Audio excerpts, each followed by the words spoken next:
Imagine waking up one morning and realizing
sold to investors all over the world, they were stamped with AAA ratings, the same rating as U.S. Treasury bonds. Safe, solid, risk-free.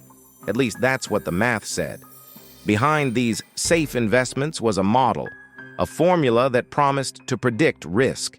It looked like science, full of Greek letters, complex equations, and computer simulations.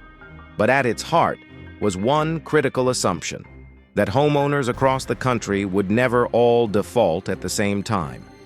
The model worked beautifully on paper. It showed that even if a few people missed their payments, the overall system would hold strong.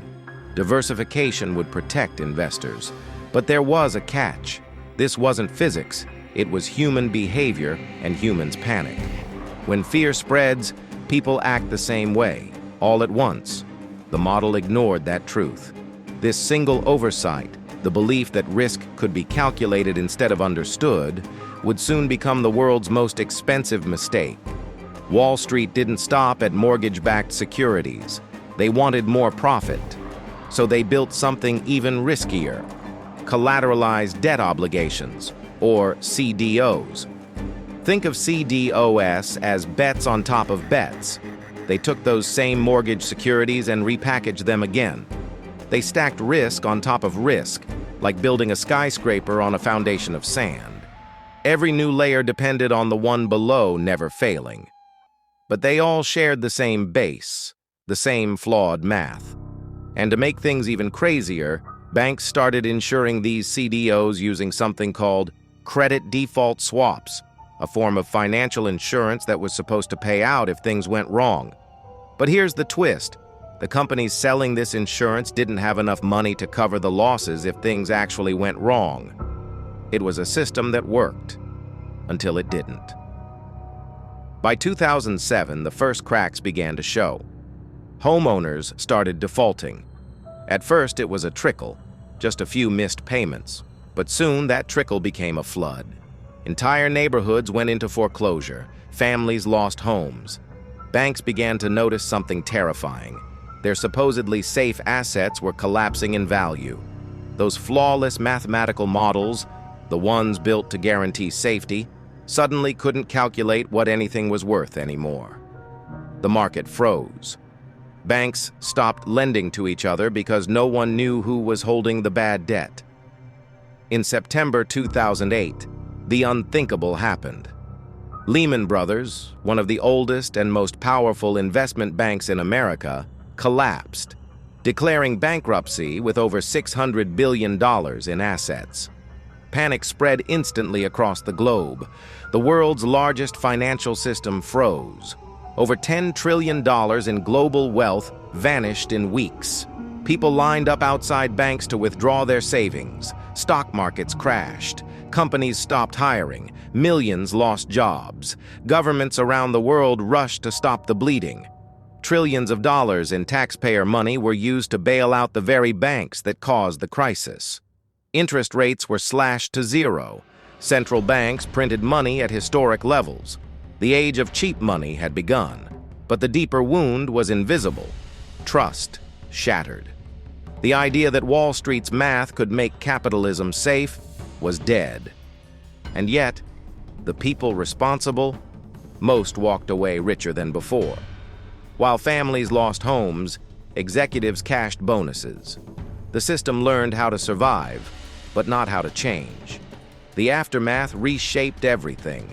Governments imposed new rules, stress tests, capital requirements, Dodd-Frank regulations. But the fundamental problem, the belief in perfect models, never truly went away. Today, the same confidence has shifted into new areas. AI-driven trading algorithms, crypto derivatives, machine learning-based credit models. The tools are different, but the illusion is the same. The aftermath reshaped everything. Governments imposed new rules, stress tests, capital requirements, Dodd-Frank regulations. But the fundamental problem, the belief in perfect models, never truly went away. Today, the same confidence has shifted into new areas. AI-driven trading algorithms, crypto derivatives, machine learning-based credit models. The tools are different, but the illusion is the same. Once again, we've convinced ourselves that math can predict the unpredictable, that we can code away human greed. But as history shows, every time we think we've conquered risk, risk reminds us who's in charge. The 2008 crash wasn't just a financial story, it was a human story of arrogance, denial, and misplaced faith. It showed how the smartest people in the room could make the dumbest mistake imaginable, confusing precision with truth. A formula that ignored fear and emotion ended up costing the world millions of homes, millions of jobs, and years of economic pain. In the end, it wasn't a spreadsheet error that broke the system. It was a mirror, showing us what happens when greed meets blind faith in numbers. And as we look at the rise of new technologies, AI, crypto, automated finance, we must ask ourselves, have we really learned anything? Because every crash begins the same way, with someone saying, "Don't worry, this time it's different." So tell me, do you think the next collapse will come from Wall Street again or from Silicon Valley this time?